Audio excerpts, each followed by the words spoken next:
Olá, boa tarde, tudo bem? Meu nome é Sheila da Costa Oliveira e eu sou uma das organizadoras do Sabert. Hoje eu estou aqui para passar alguns conceitos importantes sobre dor, que é o tema do nosso evento este ano. Esta pequena aula é super importante porque o Dr. Jawahar Shah, que é o médico indiano que vai fazer a palestra no domingo, ele traz vários aspectos que dependem de um pouco de conhecimento fisiológico, anatômico mesmo. Então, nós estamos colocando essa contextualização para que nós possamos receber melhor o tema, ok? Então, vamos lá. Esses conceitos importantes trazem várias palavras. A primeira delas é algia, dor, sensibilidade específica a estímulos perigosos, né? Porque a dor só acontece quando o corpo entende que há perigo. E isso é muito necessário que a gente entenda, porque a dor é diferente da sensibilidade, como nós vamos ver daqui a pouco, né? O segundo conceito é a analgia, ou ausência de dor.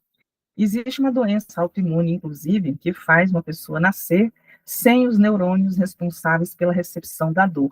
E essas pessoas correm perigo o tempo todo, porque elas não identificam que está havendo um risco, porque a dor não está presente, né?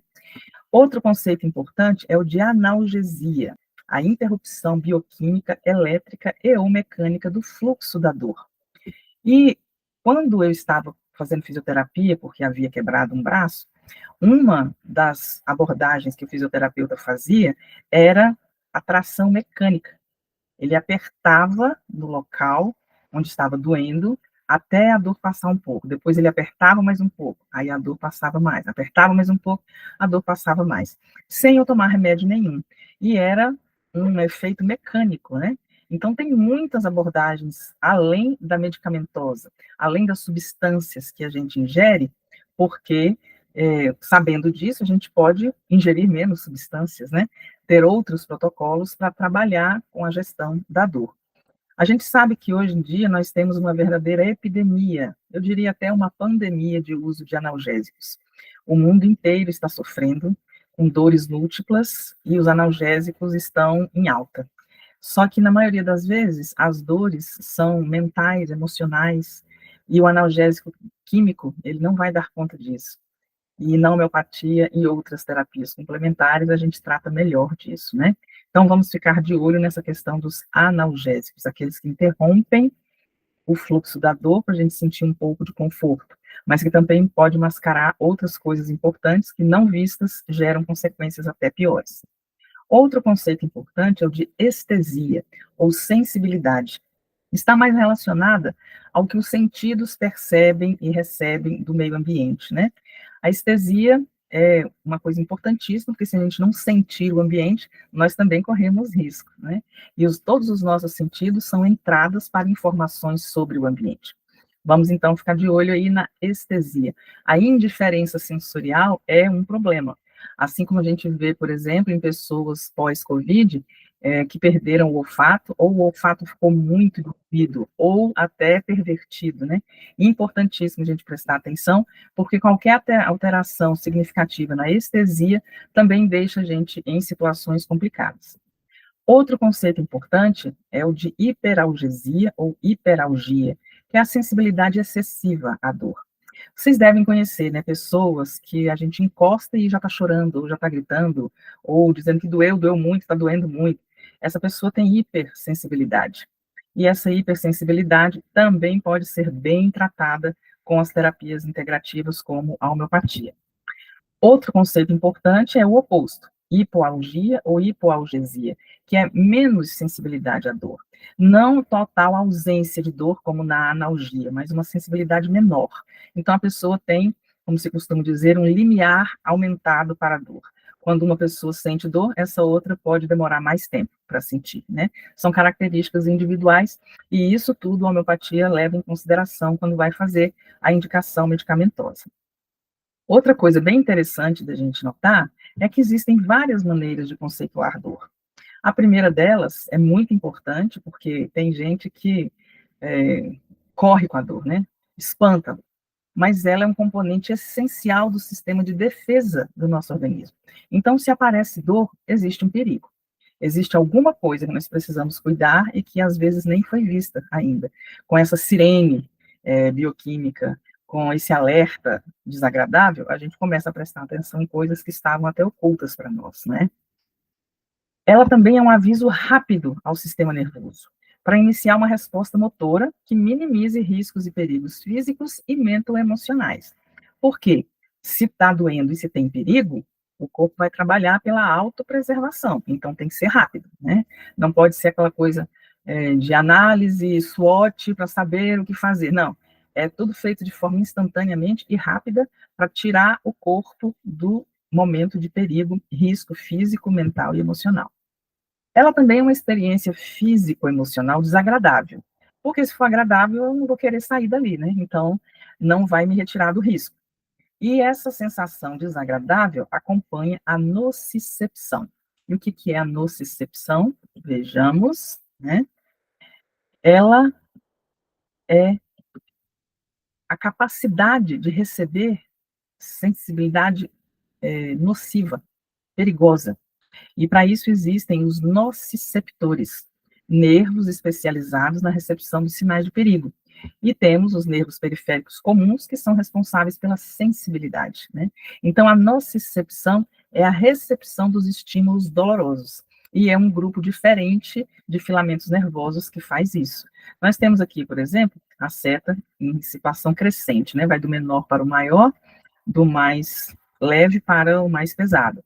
Aqui no começo, nós temos a sensibilidade, está aí sempre ligada à estesia e ao uso dos sentidos. Depois nós temos a hipersensibilidade, em que esses sentidos já foram estimulados um pouquinho além da conta. E temos também a dor, que é exatamente a hora em que já ultrapassou o limiar de segurança, e aí os nociceptores é que são responsáveis pela identificação e comunicação disso, né? São dois grupos diferentes. Isso aqui, gente, está muito simplificado, só para dar uma ideia básica de como é que funciona, porque tem muito mais detalhes, muito mais nomes técnicos, mas eu acho que assim nós vamos conseguir entender na base o essencial para compreender aquilo que vai ser falado na palestra, ok?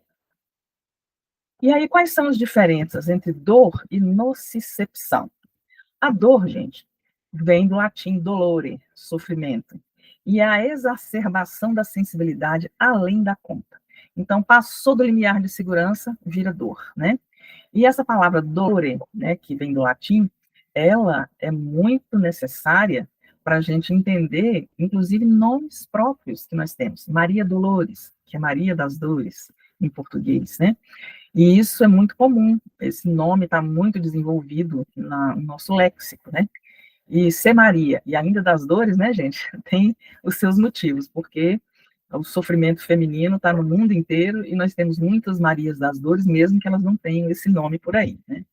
Já a nocicepção é a recepção dos sinais que chegam ao sistema nervoso, resultantes da ativação dos receptores sensoriais. E esses receptores sensoriais são especializados. Eles fornecem informação sobre o quê? Sobre lesões teciduais. E que tecidos são esses? Né? Se não houver lesão, não vai ser disparada a dor, mas havendo lesão tecidual, aí o sistema vai ser movimentado, né? Que tipo de tecido nos compõe? Nós temos vários tipos, vamos colocar aqui três, né? Os físicos, que envolvem os cutâneos, músculo esquelético, nervoso, conjuntivo e etc. São os ligados ao corpo material, né? Depois nós temos os tecidos mentoemocionais, que são pensamentos, emoções, crenças, desejos, frustrações. Tudo isso vira uma camada vibratória em volta do nosso corpo e dentro dos nossos órgãos, né? Esses tecidos permeiam o exterior e o interior do nosso corpo físico. E temos também os tecidos energéticos, baseados no eletromagnetismo humano e ambiental. O nosso corpo é 70% de água. A água é um grande condutor de eletricidade. E o corpo físico utiliza a água como maneira de propagar os estímulos elétricos que o sistema nervoso central processa e emite. Quando a pessoa está desidratada, a resposta do sistema nervoso central também é reduzida, porque tem menos água circulando no ambiente. E o eletromagnetismo humano e o ambiental, eles se somam e formam uma capa de vibrações que também tem seu impacto no corpo físico. Então, esses tecidos todos podem ser lesionados. Um trauma físico-emocional pode provocar uma lesão do tecido mental-emocional. Um trauma energético pode provocar uma confusão completa no corpo físico, porque, como o nosso corpo é eletromagnetismo, aconteceu algo no imponderável, o ponderável também vai sentir, né? Tem gente, por exemplo, que recebe uma notícia ruim, imediatamente a cabeça começa a doer, ou a pessoa fica com vontade de vomitar, ou dá uma diarreia, ou então uma indigestão. Várias coisas podem acontecer em qualquer dos tecidos, e eles se comunicam entre si. Então, o que acontece com um, acontece com o outro, né? E os mecanismos da dor, gente, ocorrem em milissegundos. Vocês têm noção de dividir um segundo em 1000 pedacinhos? A gente não consegue nem imaginar, né? Essa pequenez, mas é assim que o corpo funciona, nesse militempo, né? Milissegundos. A primeira fase é que os estímulos nocivos, sejam eles térmicos, mecânicos, elétricos, bioquímicos, chegam até os órgãos sensoriais. Então, os órgãos sensoriais são a porta de entrada. Depois disso, esses estímulos são conduzidos pelos nociceptores até a medula, que fica dentro da coluna vertebral. Depois, a medula leva tudo isso ao cérebro, e aí o cérebro é que vai interpretar os sinais e disparar as ações para resistir aos estímulos nocivos ou para enfrentá-los, né? A gente muitas vezes acha que o cérebro humano perde para o computador em algumas coisas, né? Eu não consigo ver perda. Por quê? O computador mecânico, né, os processadores de dados mecânicos, eles fazem isso com base em dados objetivos, né, sem subjetividade, sem emoção. E o nosso cérebro trabalha com tudo ao mesmo tempo. É o dado, é o risco, é a decisão, é a emoção, é a suplantação da emoção, tudo junto e misturado. É um processamento muito mais complexo e muito mais bonito. Nosso cérebro ganha de tudo, tá? Só não ganha do cérebro maior que engendrou toda a criação. Ainda em milissegundos, vamos detalhar cada uma das etapas. A primeira delas é a transdução. O que a transdução envolve? O nociceptor recebe o estímulo nocivo e converte esse estímulo nocivo em sinais elétricos, para que o sistema nervoso central possa transportar, né? O estímulo está numa determinada linguagem, o sinal elétrico é em outra. Então, olha só, vou fazer uma conversão de linguagens. Eu recebi uma coisa, mas eu tenho que transformar isso em algo que o corpo consiga ler e que o corpo consiga passar para frente, dar andamento ao processo, né? E aí, algumas substâncias químicas podem sensibilizar a mais os nossos receptores, aumentando a sensibilidade à dor. A histamina, que é disparada em processos alérgicos, é uma dessas substâncias, embora não seja a única. Aqui é só um exemplo para a gente entender que a capacidade de sentir dor está em conexão com tudo aquilo que o nosso corpo produz dentro dele, né? Aí, os nossos receptores receberam o estímulo, transformaram em sinal elétrico. Vem a segunda fase, então, a transmissão. Os sinais elétricos, então, viajam através das fibras nervosas periféricas até a medula espinhal. E ali a informação é transmitida para o cérebro através das vias ascendentes, como o sistema espinotalâmico. A nossa medula e a nossa caixa craniana com o cérebro formam um subsistema dentro do sistema nervoso central. Então, esse sistema espinotalâmico é ascendente. Ele vai de baixo para cima porque o cérebro está na parte mais alta do corpo, né? E os sinais elétricos viajam também em milissegundos, né? Depois da transmissão, é a grande mágica, o processamento e a modulação.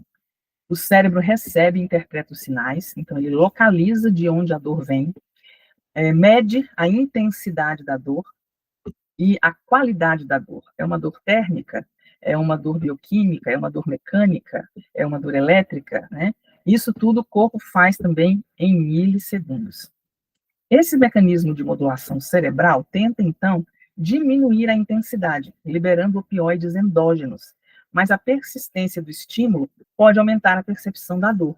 Então, o corpo está enfrentando um perigo. Ele tem um mecanismo de defesa interno que produz substâncias que nos fazem resistir minimamente a esse ataque.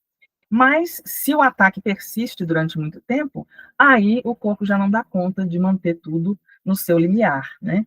Então, é uma coisa que precisa ser balanceada. Eu senti a dor, o corpo vai produzir algo para me ajudar a lidar com isso, mas o estímulo doloroso não pode durar muito tempo, porque senão o corpo não consegue produzir o suficiente para me manter seguro. E essas substâncias recebem um nome genérico de opioides endógenos. Opioide, né? A gente falou ali atrás dos analgésicos, muitos dos analgésicos atuais são opioides, são derivados do ópio, né? E fazem muito mal. Mas os endógenos são bons. Vamos ver agora como é que isso se comporta, tá? Guardaram aí as 3 etapas: transdução, transmissão, processamento e modulação. Vamos agora ver a questão dos opioides, os bloqueadores de dor, né?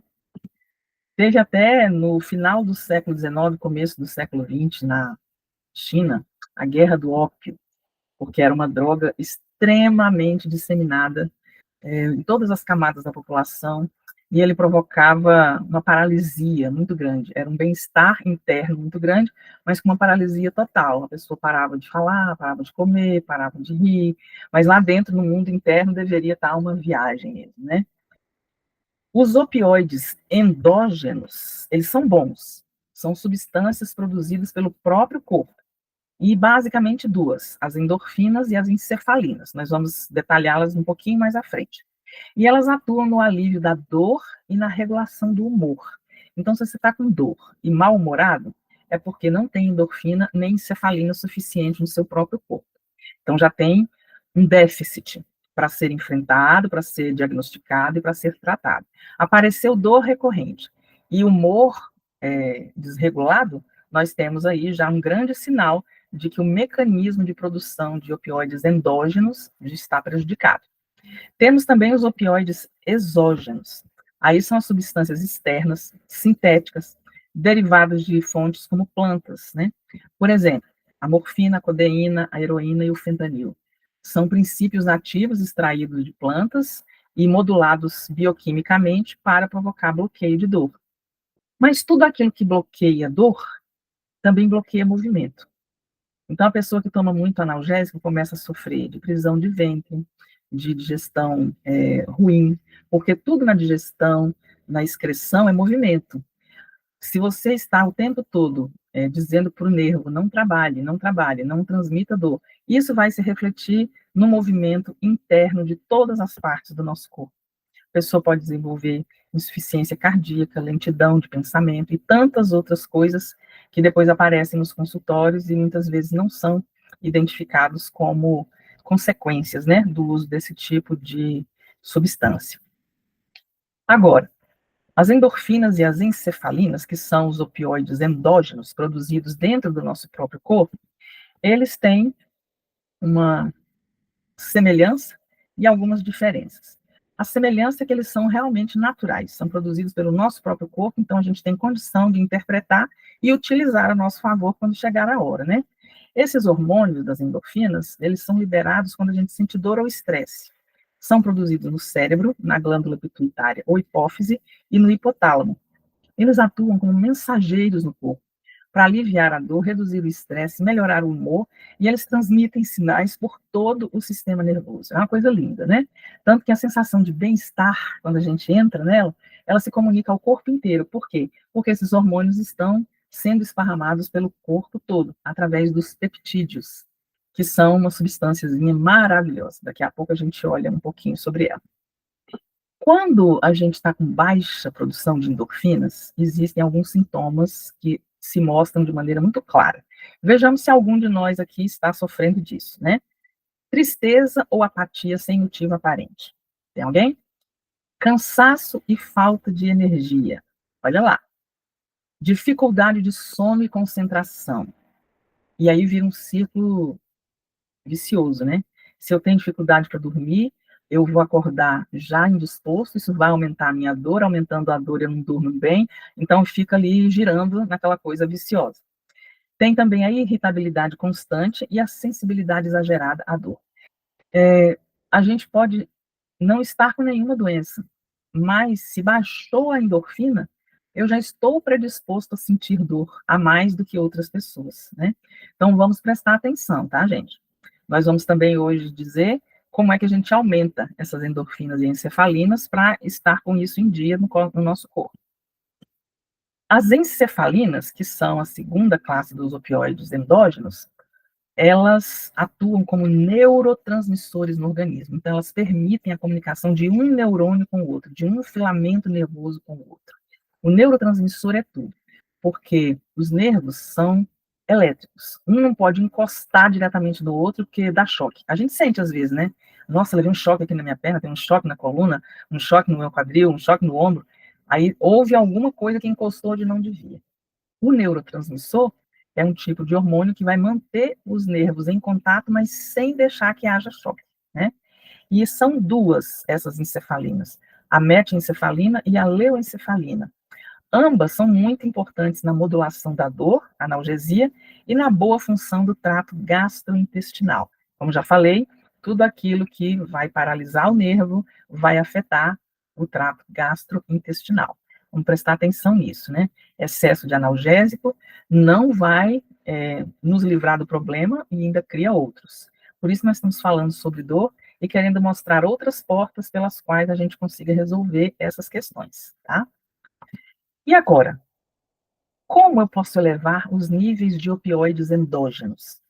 Já que existe esse recurso corporal natural, interno, como que eu posso fazer para otimizar isso e na hora que vier uma sensação dolorosa, eu lidar melhor com isso? Existem várias possibilidades, nós vamos dar algumas aqui. A primeira delas são as práticas meditativas, que na maioria das vezes envolvem a respiração, a yoga, a psicoterapia, os exercícios físicos, especialmente os aeróbicos, porque eles colocam todo o corpo em movimento. Colocando todo o corpo em movimento, as endorfinas sobem. Por isso que, às vezes, quando a gente está aquecido de um exercício, né, sofre algum traumazinho ali, nem sente a dor na hora. Por quê? Porque os opioides endógenos estão em alta. Aí, quando o corpo esfria, é que vai doer. Já viram isso? Eu não posso deixar o corpo esfriar, tenho que fazer, porque aí eu faço melhor. E tem razão isso. Na hora que nós estamos com o movimento ativado, a resposta corporal é melhor. E todo o metabolismo trabalha para manter e produzir aquilo que é naturalmente positivo para o nosso corpo, como os opioides endógenos, né? Outras coisas importantes são as vivências artísticas, que trabalham a autoexpressão. A autoexpressão, gente, é muito importante para aliviar as pressões internas, emocionais, mentais, e a física também, né? Música, dança, canto, pintura, desenho, escultura, teatro, artesanato, tudo isso é importante. Porque o corpo humano cria e se desestressa na vivência artística. E isso é um dos jeitos de a gente elevar os opioides endógenos e sentir menos dor, menos desconforto, né? Uma terceira opção é o combo riso, alegria, boa convivência. É uma coisa que a gente vai experimentar é, amanhã, no sábado, né? Quando nós estivermos arrumando lá o nosso espaço, a gente vai rir muito, vai estar numa boa convivência, porque é um monte de voluntários bem intencionados, né? No domingo também nós vamos ter isso aqui, vai ficar muito forte, porque a convivência realmente é muito boa nesses encontros, e a gente sai de lá energizado, muito melhor do que quando a gente entrou. Eu, pelo menos, passo por isso há 6 anos já. Espero passar de novo agora no sábado e no domingo, quando nós estaremos finalmente entregando o sétimo Saberte ao nosso público. Outra coisa importantíssima é a alimentação. A alimentação tem que estar equilibrada e com bons níveis de triptofano. Triptofano é o precursor de todas as enzimas do bem-estar. E elas são sintetizadas no intestino e depois levadas para o cérebro. Dopamina, serotonina, ocitocina, tudo isso é sintetizado no intestino e levado para o cérebro a partir do triptofano. Vamos então, gente, consultar um bom nutricionista, dizer para ele, na verdade, exatamente o que a gente come, quais são os perigos que a gente está enfrentando com isso, né? Ele vai nos saber nos dizer e pode modular uma dieta ótima para nós, dentro da nossa idade, do nosso gênero, do nosso tipo de atividade física, né? Então, são vários níveis de informação para modular uma dieta boa. E a alimentação equilibrada é um dos jeitos de manter esses opioides endógenos em alta, ajudando-nos a lidar melhor com as dores. Depois, nós temos aqui o grupo das terapias energéticas, como a acupuntura, o reiki, a homeopatia, o biomagnetismo. Tudo isso ajuda, porque vai equilibrar o tecido sutil, energético do nosso corpo. E esse bem-estar vai se instalar no corpo físico, os opioides endógenos com certeza ficarão em níveis maravilhosos e a gente vai lidar muito melhor com as dores do dia a dia, né? Como está no título do nosso evento. Outra coisa que funciona super bem é a atividade sexual com afeto. Por que aqui a gente não colocou somente atividade sexual? É porque não pode ser mecânica, né? É o afeto, é a emoção que traz o substrato principal para os seres humanos. A atividade sexual mecânica ou violenta, né, sem ser por consenso, por desejo, ela vai subir os níveis de estresse e pode até provocar a dor crônica. Se a pessoa passa por um trauma sexual e depois não é bem tratada, ela pode permanecer com dor crônica o restante da vida. E o afeto ao longo da vida, assim como as terapias, né, as práticas meditativas, a vivência artística, a boa convivência, podem ir curando isso ao longo do tempo. Mas a atividade sexual é um grande momento para elevar o nível de opioides endógenos, a sensação de prazer, de troca afetiva positiva. Isso tudo alimenta todos os tecidos do nosso corpo, mental, emocional, energético e físico. E vamos lá, trabalho voluntário também eleva os níveis de opioide, vejam só. Já está provado, temos vários artigos, inclusive, tratando disso, que quem se envolve no trabalho voluntário regularmente desenvolve uma saúde melhor, superior à de outras pessoas que só gastam seu tempo com atividade profissional para ganhar o dinheiro, né? Para sobreviver e depois para ter os excessos que o mundo capitalista sempre nos leva a cometer. Então, gente, vamos nos envolver no trabalho voluntário. Ele é também um padrão de saúde social, né? E equilibrar trabalho e repouso. Quando a gente trabalha demais, não tem tempo para descansar, para o lazer tranquilo, né, para a convivência, para o riso, a alegria, como a gente já colocou aqui, só trabalha, trabalha, trabalha, não tem uma vivência artística, não medita, não respira normalmente, o nível de estresse corporal vai sempre aumentando. E aí a nossa capacidade de produzir os opioides endógenos vai diminuindo.